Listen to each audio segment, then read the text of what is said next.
नमस्कार साथियों, पहाड़ी हिंदी उपभाषा वर्ग को पढ़ेंगे और इससे ज़्यादा प्रश्न पूछे नहीं जाते। बस यही पता होना चाहिए कि कौन सी बोलियां जो है इसमें आती हैं।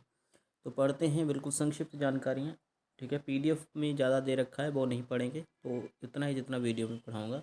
पहाड़ी हिंदी उत्तर भारत के पर्वतीय क्षेत्रों में बोली जाती है। मुख्यतः कुमाऊँ और गढ़वाल में बोली जाती है। ये जगह है साथियों। पहाड़ी हिंदी पर आर्य भाषा, संस्कृत, तिब्बती, चीनी भाषाओं और खस अपभ्रंश का जो है प्रभाव देखने को मिलता है। खस ज़्यादा फेमस नहीं है, तो बस ये याद रखना है किसका प्रभाव है, खस का है। अगर नगेंद्र की बात करें तो शोर सेनी अपभ्रंश का प्रभाव भी वो इस पर मानते हैं। ठीक है, पहाड़ी हिंदी पर।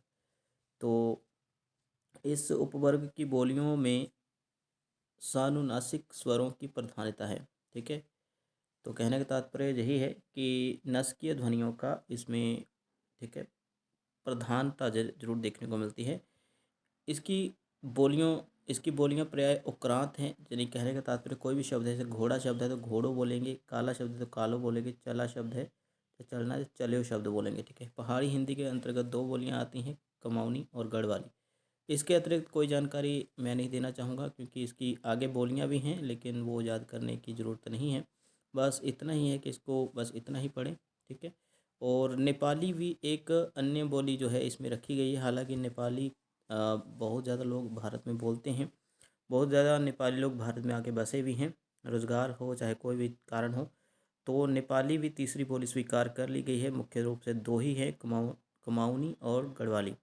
तो नेपाली को आपको पता है कि भारत के 8वीं सूची संविधान में दर्जा भी दिया गया है। नेपाली बहुत सारे लोग बोलते हैं, लेकिन इसको आप फिर भी याद रखें, 3 भी कहीं कहीं मिल जाएंगे आपको। तो इसी कारण 18 बोलियां जो हैं हिंदी की हो जाती हैं।